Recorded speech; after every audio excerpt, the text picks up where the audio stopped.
มื้อนี้ก่อข้าวคั่วอีกแล้วจ้าพี่น้องมื้อนี้เฮ็ดผัดหมูใส่ผักรวมมิตรจ้าพี่น้องก็เฮ็ดง่ายๆล่ะจ้ากินง่ายๆมื้อนี้ข้าวเช้าไปกินข้าวสวยจ้าพี่น้องบ่ค่อยอยากกินข้าวเหนียวปานใด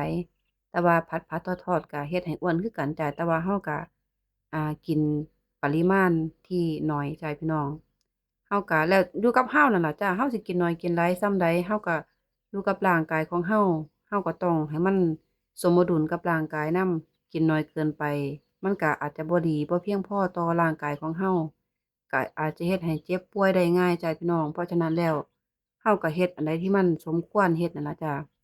ก็กินอยู่เดะจ้ะกินอาหารครบห้าหมู่เราก็บ่ได้ว่าเราต้องอดข้าวอดน้ำเดะจ้ะการลดอาหารการลดความอ้วนการอันนี้เราต้องออกกำลังกายก็สิมักเน้นออกกำลังกายจ้ะพี่น้อง ถ้าเราบ่ได้ออกกำลังกายนี่ก็บอกเลยว่าเชื่อเลยน้ำหนักนี่สิขึ้นแบบอย่างไวเลยมื้อหนึ่งน้ำหนักเราสิขึ้นเกือบ1 กิโลเลยเดะจ้ะกับเวลาเราลดน้ำหนักนะออกกำลังกายหรือว่ากินอาหารที่พอเพียงปริมาณลดลง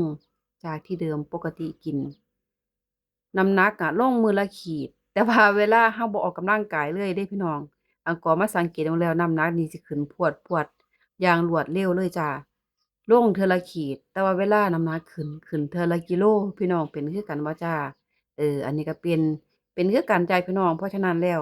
เราต้องออกกำลังกายหมั่นออกกำลังกายเด้อจ้ะพี่น้องอันนี้ก็ผัดเสร็จแล้วเป็นตาแซ่บบ่จ้ะมาเด้อกินข้าวเช้านำกันจ้ะพี่น้องเช้าเที่ยงเย็นก็สิเมนูเดียวนี่ล่ะจ้ะพี่น้อง ถ้าเกิดว่ามีอาหารอันใดมาอัปเดตก็ก็สิเอามาเฮ็ดคลิปให้พี่น้องเบิ่ง